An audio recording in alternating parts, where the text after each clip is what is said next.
જેમના સ્મરણમાં આ મંડપનું આયોજન થયું છે એવા પૂજ્ય વજુ બાપુ, એમનો સમગ્ર પરિવાર, મંચ પર વિરાજી પૂજ્ય ભક્તિરામ બાપુ અને આ વિસ્તારના અનેક સ્થાનના સૌ પૂજનીય મહાનશ્રીઓ, સંતશ્રીઓ, આપ સૌને મારા પ્રણામ. આપ સૌ મારો સાધુ સમાજ, માતાઓ, વડીલોને પ્રણામ. અને હમણાં બાપુએ કહ્યું તેમ કે આ સાધુ પરિવારને, આ વિસ્તારના અન્ય સૌ ભાઈ બહેનોએ જો સેવા કરી છે, સાથ આપ્યું છે, એ બધા સેવકોને પણ ખૂબ ખૂબ સાધુવાદ. અમારા અખેગઢ મંડળના મહાનશ્રી,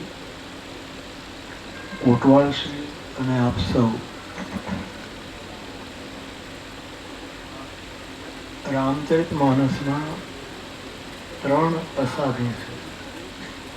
એ ખરેખર સાધુ નથી, પણ સાધુ વેશમાં ફરે છે. એવા 3 અસાધુ. એક, પ્રતાપ ભાનુ રાજાને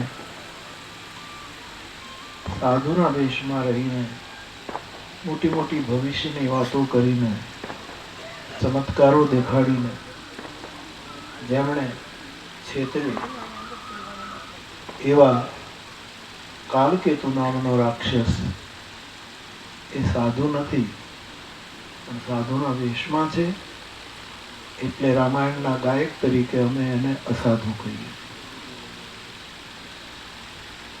બીજો અસાધુ રાવણ છે.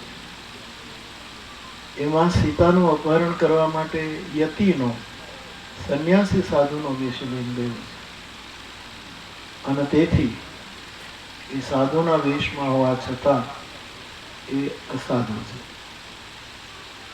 ત્રીજો અસાધુ રામકથામાં કાલનેમી છે,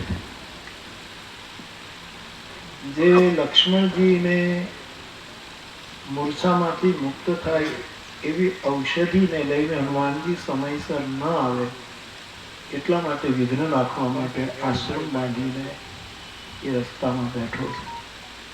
એ પણ સાધુના વેશમાં બેઠો, પરંતુ છે અસાધુ. તો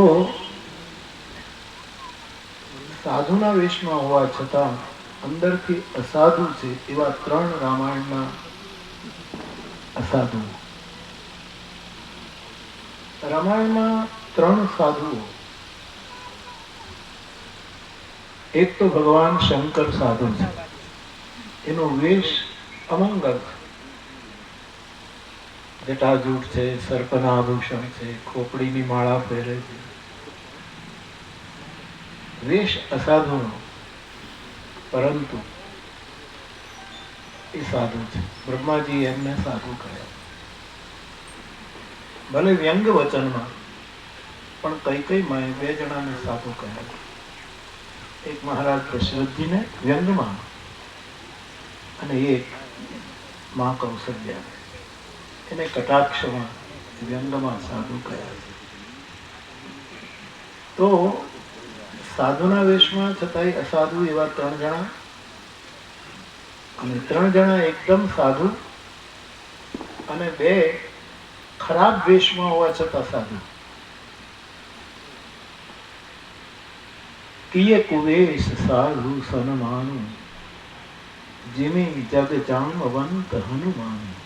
જામવંત અને હનુમાન, સાધુના વેશ. હનુમાનજી અમારા જે ધોતી પહેરતા હતા એવું કઈ નતું. જામવંત પણ કઈ આમ અમારે જામ છૂટી લુંગી પહેરતા હતા, એવું કઈ છે નતું. પણ કુવેશ હોવા છતાં એ સાધુ છે. સાધુ સમાજમાં એમનું સન્માન થયું. રામચરિતમાનસમાં એક વ્યક્તિ સર્વ પ્રકારે સાધુ છે, અને એ ભરતજી છે. तात भरत तुम सब विधि साजो.